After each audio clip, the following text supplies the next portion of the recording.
Okay, folks, we're back, and I'm going to go ahead and set our oven here to 400 degrees is what Keith said. So we're going to go ahead and get this started and heating up. And the other thing I wanted to mention is what we're drinking, because you know me, I love my wine. But it's the day after Christmas, and I don't want to have wine tonight, so I made myself a special little drink.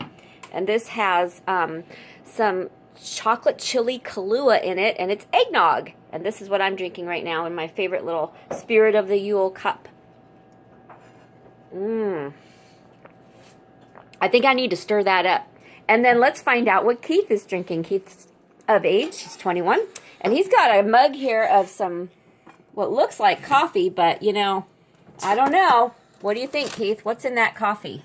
Well, some delicious Washington coffee that also has some delicious spicy Kahlua in there as well. Perfect for a hot, or perfect for any hot drink, and perfect for cold days. There we go.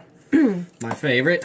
So he's got some coffee and Kahlua, and I've got eggnog and Kahlua, and then maybe we'll switch to wine or beer later. I don't know. He's more of a beer drinker than a wine drinker like me. But anyway, I wanted to mention, so we got out our olive oil, and this, again, folks, is my favorite olive oil. If you can pick this up anywhere, please do. It's amazing, Keith. You're going to love this. It has a really good nutty flavor. It's organic, and so it's good and healthy for you. It's Rojana from Argentina. So now what he's doing is he's preparing his, getting the rest of his Brussels sprouts, and we're going to go ahead and put them in the square pan, which he's got some in there already. You just want to chop them to bite-sized pieces, whichever size that is that you prefer, whether it's quarters or halves, and then you just layer them nice and evenly in there. You want to make sure to even get all the loose leaves. The loose leaves, he even cooks. Now, I wanted to ask Keith a question. When preparing these, did you cut off the top part? Like, you know, it's like a little mini cabbage, so I was always taught to cut the top off. Did you do that, or no? I've never cut the top off before. You usually just cut the stem off, or at least that's how I've done it. Okay. Obviously, you can prepare any way you'd like. Right. I don't think there's a right or wrong way to prepare your Brussels sprouts. Right. Folks. You figure just use as much as possible so as not to be wasteful.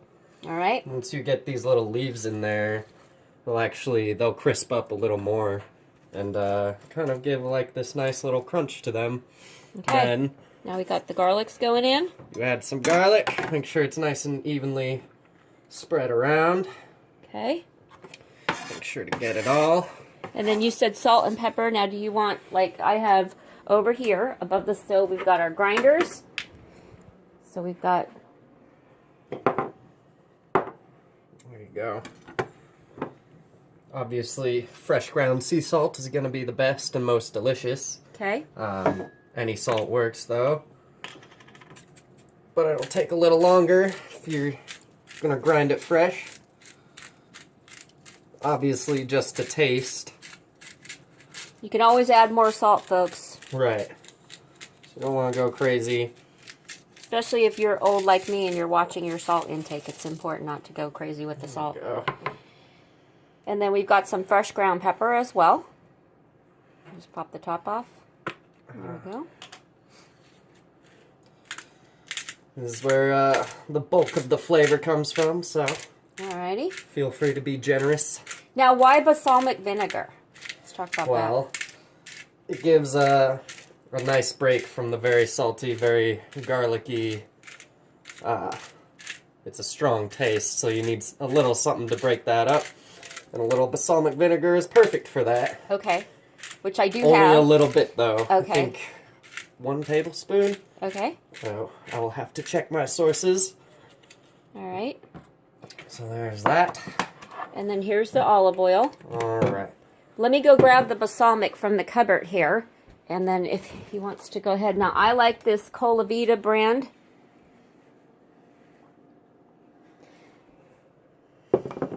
Alrighty, we got a tablespoon handy. Tablespoons are over there. Make sure it's pretty accurate. Keith is visiting us from Colorado, so he doesn't know where anything is in the kitchen. Alrighty.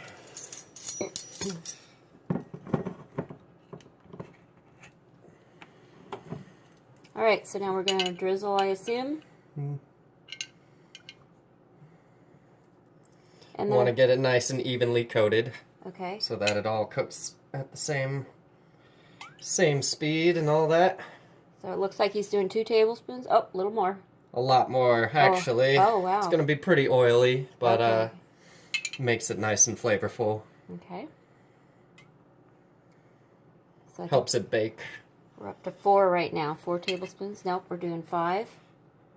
Okay. And 5 should be about all you need. Perfect. That looks delicious already. I want to eat it right now. It's not even cooked. Okay. And And then do we need to toss it with like a spoon or something? you can stir if you'd like. Or you could just use the knife. Right. Now, if you notice, Keith is not chopping with the steak knife like I usually do. He actually uses a real cutting knife. So for you folks at home, you know I like to cut with a steak knife, and even though my husband doesn't appreciate that. He just sharpened these knives yesterday so that we could cut our big Prime rib. prime rib. Yep. So everything's nice and sharp. All right. Go. So we tossed with the knife. We get our little bit of balsamic. Looks like some good stuff. Just 1 tablespoon will do.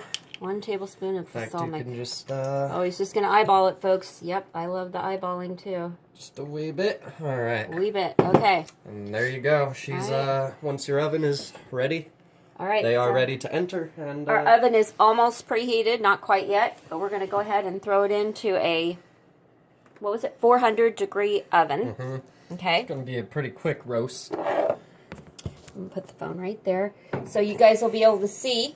As soon as it's heated, we'll go ahead and pop it in.